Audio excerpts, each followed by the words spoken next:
నవరాత్రి పూజ అంటే ఏమిటి? ఏడాదిలో 5 నవరాత్రులు వస్తాయి.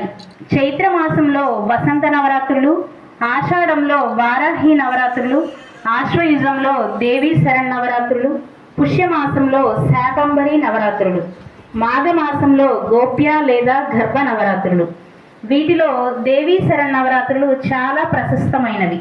ఇవి ఆశ్వయుజ పాడ్యమి నుంచి నవమి వరకు కొనసాగిన హస్త నక్షత్రం రోజున ఆరంభించి శ్రవణ నక్షత్రం నాటికి పరిసమాప్తం చేయాలని శాస్త్రాలు చెబుతున్నాయి.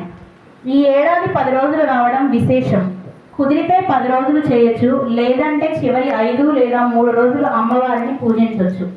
అయితే అమ్మవారి అలంకారానికి ప్రత్యేకత ఉంది. సమస్త జగత్తును పాలించే ఆ శక్తి స్వరూపిణి పలు రూపాల్లో కొలిచే వేడుకే దసరా. ఆ అలంకారాల ప్రత్యేకత ఇప్పుడు చూద్దాం. ముందుగా బాలా త్రిపుర సుందరి. అమ్మవారిని 9 ఏళ్ల బాలికగా భావించి ఉపశాసిస్తారు. జ్ఞానానికి, శక్తికి చిహ్నం. శత్రువులను నిర్మూలించి ఆరోగ్యాన్ని, ధనాన్ని ప్రసాదించే రూపం.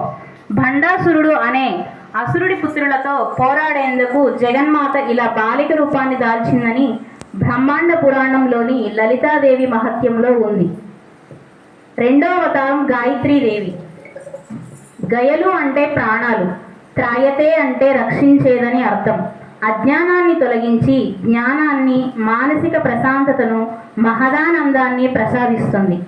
3వ అవతారం అన్నపూర్ణాదేవి. అన్న అంటే ఆహారం లేదా ధాన్యం అని, పూర్ణ అంటే పూర్తి, సంపూర్ణం అని అర్థం. సాక్షాత్తు పరమశివుడికే ఆహారాన్ని, జ్ఞానభిక్షను ప్రసాదించిన అన్నపూర్ణను కొలిస్తే ఆహారానికి, జ్ఞానానికి లోటు ఉండదట. 4వ అవతారం కాత్యాయని దేవి. పార్వతికి మరొక పేరు. మహిషాసుర సంహారం సమయంలో పార్వతీదేవికి సాయం అందించింది. కాత్యాయని దేవినే స్కంద పురాణంగా పేర్కొంటుంది. 5వ అవతారం మహాలక్ష్మి. సంపదకు, ఐశ్వర్యానికి అధిదేవత. అష్టలక్ష్ములుగా 8 రూపాల్లో కరుణిస్తూ ఐశ్వర్యాన్ని, ఆనందాన్ని, విజయాలను అందించే వరప్రదాయిని. లలితా త్రిపుర సుందరీ దేవి. శ్రీచక్రానికి అధిదేవత.